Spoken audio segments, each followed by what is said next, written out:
Hey guys, and welcome to today's first impressions video. Today we are looking at Seed of Life, which is a narrative driven puzzle game. And so far, pretty bloody good. I'm enjoying it a lot. We're going to jump into the settings and then we'll actually jump into the game and show you what it's all about. Settings wise, it's a pretty robust options menu, which is good. You've got your controls.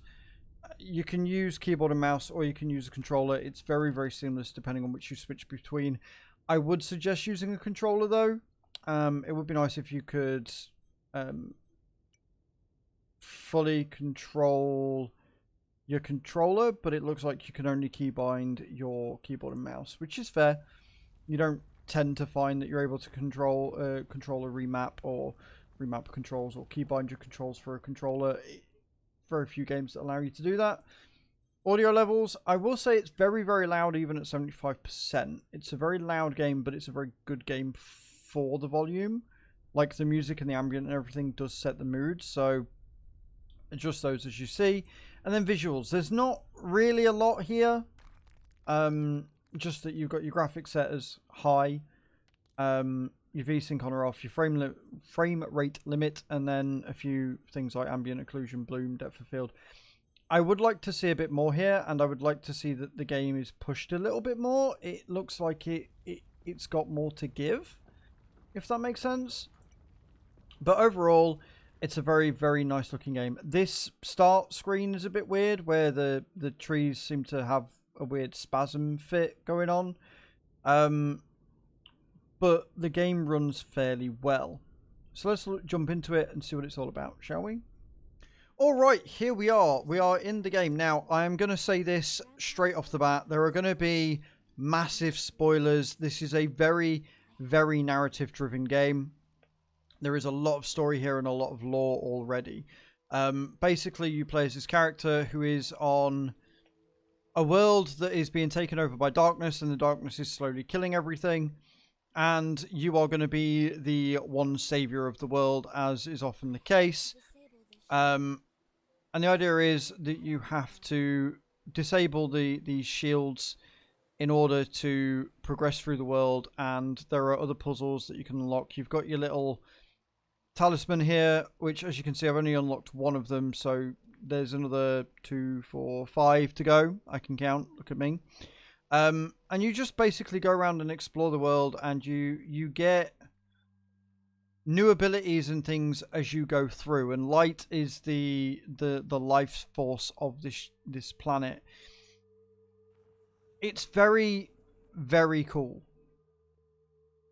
It's very well done. I will say that the movement is a little bit off sometimes, like trying to jump up and down from places and stuff. Could do with being a little bit more seamless, maybe a little bit better. Each time you go to a pedestal, you save the game, and like I say, this is what I mean about the movement. Every time you go in, sometimes it can go a bit janky. It'd be nice if they fix that a little bit. But yeah, you basically have to explore this world and figure out the puzzles and figure out where it is you need to go, and basically unlock the shields to unlock the new areas. Try and avoid the bad guys, solve puzzles to increase your power and gain new abilities as you go through. And with those new abilities, you have to save the world.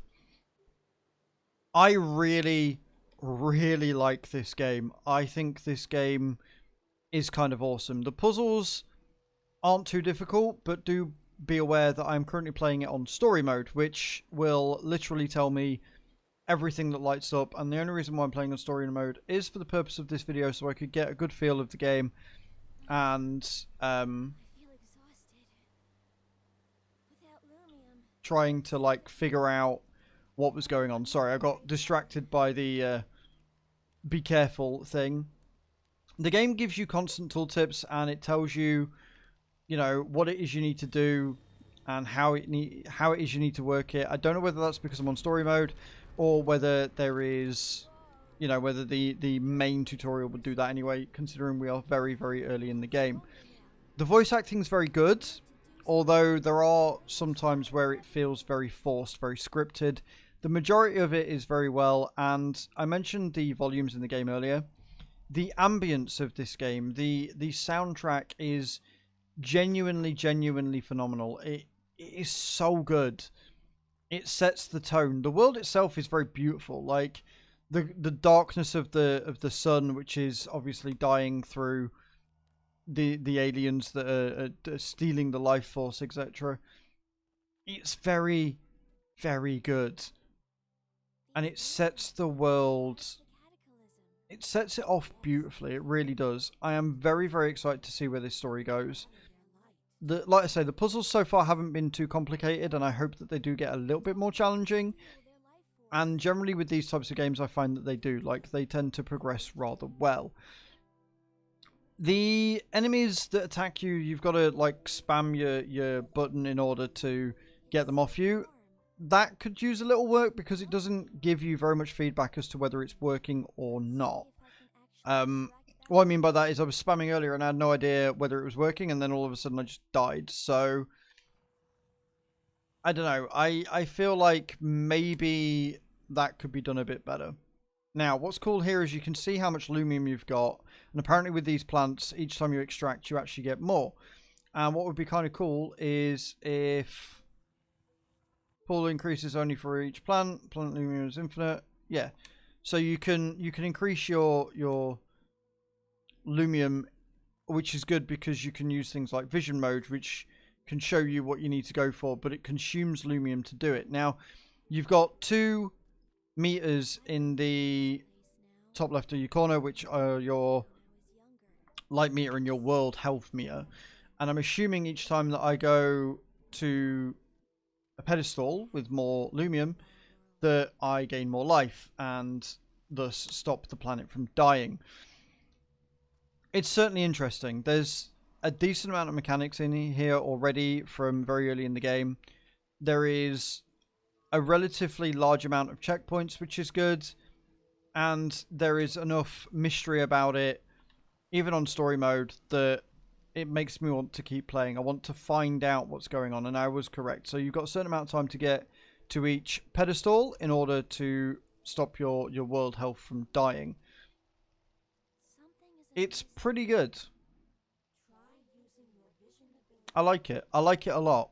I want to keep playing this. I will probably play this at the weekend quite a bit when I've got a bit more free time to go through and really see what's going to be going on with this. It auto-saves regularly as well. The character model is very simple. Like, it's a very simplistic character model, but it kind of makes sense with how, you know, you're generally looking behind her at the talisman, right? You're not really looking at your character, you're just kind of going through. So I understand why they haven't really put too much time into that. It is a shame that the model walks a bit weirdly and the voice acting's not 100%, but overall it's functional. It does what it says on the tin, it does what it says it needs to. It moves forward and it clicks on things. So yeah, I'm going to stop there. I'm going to let you guys make your own decisions about what you think of this game. And yeah, I really like it. I think it's really good. I think it's worth your time. It comes out today, so check it out on Steam, guys. Don't forget to like this video if you like the content and subscribe for more. And I shall see you all next time. Thank you for watching, guys. Ciao, ciao.